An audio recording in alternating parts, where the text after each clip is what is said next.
उत्तर प्रदेश की ग्राम पंचायतों का 5 वर्षीय कार्यकाल 26 मई को समाप्त हो चुका है। पंचायत चुनाव संपन्न होने तक राज्य सरकार ने निवर्तमान ग्राम प्रधानों को अंतरिम व्यवस्था के तहत प्रशासक के रूप में जिम्मेदारी सौंपी है, ताकि गांवों में विकास कार्य और प्रशासनिक व्यवस्था प्रभावित न हो। इसी क्रम में सासी इंडिया 80 न्यूज ने ग्राम पंचायत विक्रमपुर बिलाक कलां जिला शाहजहांपुर के प्रधान पुत्र प्रतीक यादव उर्फ आलोक यादव से विशेष बातचीत की। इंटरव्यू में उन्होंने अपने 5 वर्षीय कार्यकाल के दौरान कराए गए विकास कार्यों और भविष्य की योजनाओं पर विस्तार से चर्चा की। उत्तर प्रदेश में ग्राम पंचायतों का 5 वर्ष का कार्यकाल 26 मई को समाप्त हो चुका है। सरकार ने फिर ग्राम प्रधानों का 6 महीने का अतिरिक्त समय बढ़ाते हुए उन्हें प्रशासक के तौर पर नियुक्त कर दिया है। तो इन 5 सालों के दौरान ग्राम पंचायतों में कितना विकास कार्य कराया गया, इसको लेकर पड़ताल करने के लिए आज हम शाहजहांपुर जनपद के विकासखंड कलां क्षेत्र की ग्राम पंचायत विक्रमपुर में मौजूद है और हमारे साथ बात करने के लिए इस वक्त प्रधान पुत्र प्रतीक यादव उर्फ आलोक जी मौजूद हैं। आपका बहुत बहुत स्वागत है हमारे साथ आ जाने के लिए। धन्यवाद, आपका स्वागत है और यहाँ समय निकाल के आने के लिए आपका बहुत बहुत धन्यवाद एवं स्वागत है। 5 साल का समय गुजर चुका है, आपकी माताजी यहाँ से प्रधान रही हैं, तो इन 5 सालों के दौरान आपने क्या क्या विकास कार्य करवाए?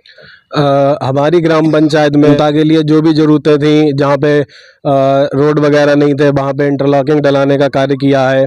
जिनको आवास की ज़रूरत थी उनका आवास मंजूर कराने का कार्य किया है एवं काफ़ी लोगों के आवास का निर्माण हो गया है और जिनके शौचालय नहीं बने थे उनके शौचालय बनवाने का भी कार्य किया है। बाकी हमारे स्कूल के जो विद्यालय हैं उनका भी मरम्मत कार्य करा के टाइलीकरण वगैरह और शौचालय वगैरह सारा कुछ बनवा के मतलब गांव में काफ़ी कुछ विकास करवा दिया है। जनता ने बड़ा उम्मीदों के साथ आपकी माताजी को चुना और आप अपनी माताजी कंधे से कंधा मिलाकर यहाँ जनता की सेवा कर रहे हैं। तो जो वादे किए थे जनता से, आप उन पर कितना खरा उतर पाए?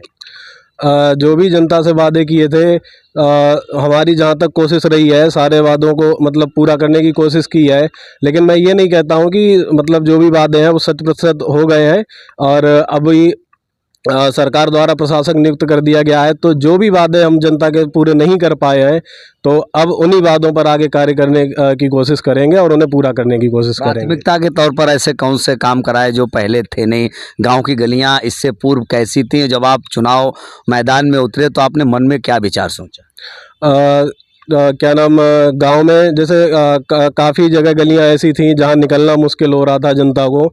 तो जब प्रधान बनने के बाद हमारी यही प्राथमिकता रही है कि जहाँ पे लोगों को निकलने में सबसे ज़्यादा दिक्कत हो रही थी वो गलियाँ सबसे पहले डलवाई। हमारे यहाँ एक विद्यालय है, उधर बरसात में पानी भर जाता था और काफ़ी बच्चों को स्कूल जाने में दिक्कत होती थी, तो वो गली भी हमने मतलब उसे डलवा दिया है। अब बच्चों को दिक्कत नहीं होती है, विद्यालय तक आराम से चले जाते हैं। और गाँव की जो भी मुख्य गलियाँ थी वो भी सारी सब कंप्लीट करा दी हैं। आपने युवा होते हुए शिक्षा को पहले क्यों चुना? आखिर शिक्षा को ही आपने ध्यान में क्यों रखा? शिक्षा इसलिए चुना क्योंकि हमारी जो भी यंग जनरेशन है मतलब पढ़ाई करके अपना जो भी भविष्य में कुछ आगे करना चाहते हैं तो वो पढ़ाई के जरिए ही कर सकते हैं, शिक्षा के जरिए कर सकते हैं। तो शिक्षा को इसीलिए प्राथमिकता दी है कि बच्चे अपनी पढ़ाई अच्छे से कर सकें और भविष्य में अपना जो है भविष्य मतलब एकदम अच्छे रूप से उसमें सफल हो सके और राष्ट्र के निर्माण में अपना योगदान दें। 6 महीने का और समय मिला है, तो इस 6 महीने में क्या सोचा है आप? 6 महीने का समय दिया है उसके लिए हम सरकार का धन्यवाद करते हैं। बाकी जो भी हमने जनता से वादे किए थे कुछ कार्य ऐसे रह गए हैं जो हम नहीं करा पाए हैं, तो हमारी कोशिश यही रहेगी कि जो इन 6 महीनों में हमें समय मिला है तो जो भी जनता के कार्य रह गए हैं उन्हें हम पूरा कराने की कोशिश करेंगे। फिर अगला चुनाव आ रहा है, पंचायत चुनाव, तो अब की क्या सोचा, क्या इरादे, क्या मुद्दे और एजेंडे लेकर आप जनता के बीच फिर जाएंगे? पहले तो मैं अपनी देवतुल्य जनता का धन्यवाद करना चाहूँगा हमें ये 5 साल समय देने का।